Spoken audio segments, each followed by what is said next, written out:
Let's now bring in Congressman Brian Mast from Florida, Army veteran, member of the House Foreign Affairs Committee. Congressman, good to see you. So just this morning, Hamas is launching a barrage of missiles into Israel.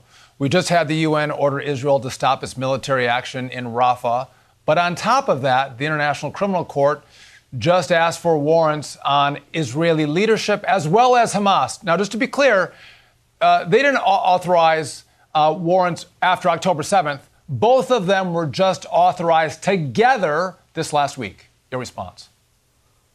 Yeah, and let's add one more to that. There's another court, the International Court of Justice, which America does participate in, that also had a vote, and the American on that court voted to say they want to see America, or rather Israel, move out of Rafah and those other areas.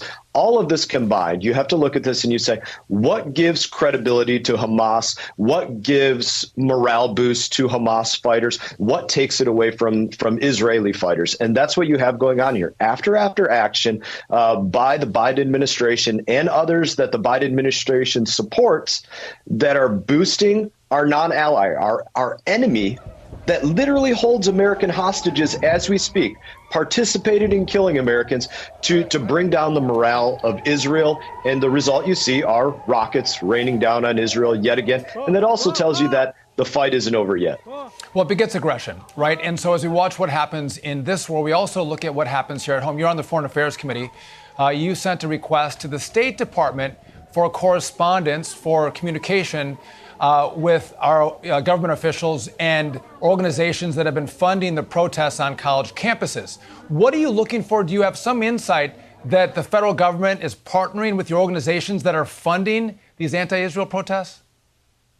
So there's a really important thing to understand here. The State Department and other government agencies, yes, they give, you're well aware of this, but a lot of people aren't. They give grants out to agencies. They have creative names. They're in Washington, D.C. or other countries, Humanist International or Group for the Good of Peace here. And then those agencies give out sub-grants to a whole bunch of other entities that go out there and do things that most of the time the United States government has no idea about. And that's where you get those dollars coming from the U.S. government going down to some entity and then to some other sub-grantee that's getting dollars to fund unrest on a college campus or make sure that they help individuals that don't support Israel get better applications to go to the schools that they want to go to, all while the admissions boards and the board of governors and the tenured professors are looking for those type of individuals. That's how that circle goes around in getting the dollars from the taxpayer to the unrest. So your point is, our federal tax dollars are going to fund the radicalism on these college campuses, and that's what you're exploring in this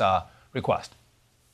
Not just going there, but unfortunately, you have a federal government that in instance after instance doesn't even take the time to track where your money is going. We were just doing this a couple days ago with Secretary of State Antony Blinken, pointing out the fact that money that he had no idea about was going directly to the Taliban. He tried to deny it, but a special investigative report showed by the government, a report by the government showed, yes, it is going directly to the Taliban. He didn't know about it. These politics don't work for the Biden administration.